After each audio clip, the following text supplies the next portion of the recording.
Ma'am, let's go na. Kaya na tayong breakfast. Yes, let's go. And it's our day 1 of our conference here at Bangkok, Thailand.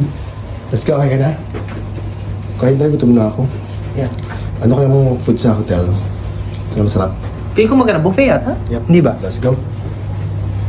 At nandito na nga kami sa breakfast buffet ni Happy David. Grabe, ang daming pagkain dito as in. At etong si Happy David, unang pinuntahan ang mga prutas kasi nakakita daw siya ng kanyang paboritong rambutan, nakakaloka. Sa dami ng nakahain na pagkain, eto lang ang nakuha namin. Pero char lang, syempre may second round kami niyan. After namin kumain, dumiretso na kami sa function room para sa day 1 ng 2nd Southeast Asia Regional Workshop on HIV, Stigma and Discrimination.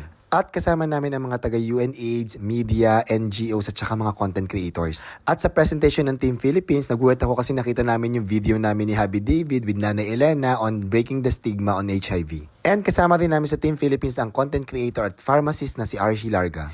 Day 1 pa lang ng workshop pero ang dami na namin natutunan. Gaya ng paggamit ng tamang terminology, responsible media news reporting, working with celebrities and content creators, and nagkaroon din ng mga role-playing scenarios about HIV, stigma, and discrimination. Pagkatapos ng workshop, naimbitahan kami na Happy David sa isang interview para magbigay ng tips kung paano gagamitin ang social media para matigil ang discrimination sa mga people living with HIV. Hi, my name is David. And I'm Rai. We're content creators. Our followers know us as Hubby David and Hubby Rai. Our Yes. followers are known as Hubby Bees. And we are a married couple. Yes. Now, we wanted to share our experience.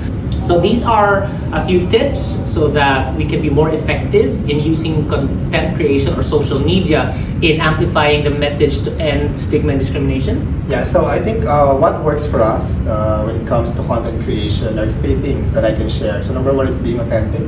I think each individual will have a unique story to tell.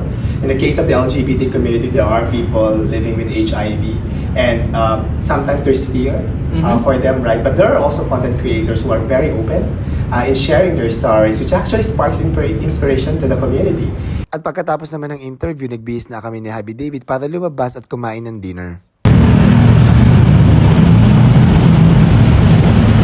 Gutom na ako. Naghahanap kami ngayon ng food kung saan kami kakain dito sa Bangkok, Thailand. As in.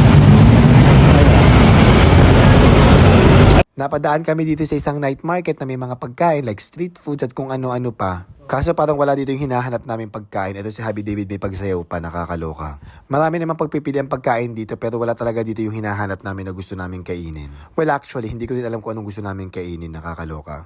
Sabi ko kay Happy David, kahit saan na lang kami kumain kasi nagugutom na talaga ako. Kumain na lang kami ng minced pork at saka ng pad thai. At kahit simple lang yung kinain namin, ang sarap talaga, napaka-flavorful ng mga pagkain dito sa Thailand. After namin kumain, nagpahinga lang kami ng konti tapos naghanap naman kami ng massage place. At grabe, sobrang sarap talaga ng Thai massage as in the best in the world. Sabi ni Happy David, unang pindot pa lang daw nakatulog na siya, nakakaloka. And after ng Thai massage namin, nagpa-foot reflex din pala kami, sobrang sarap at sobrang sulit.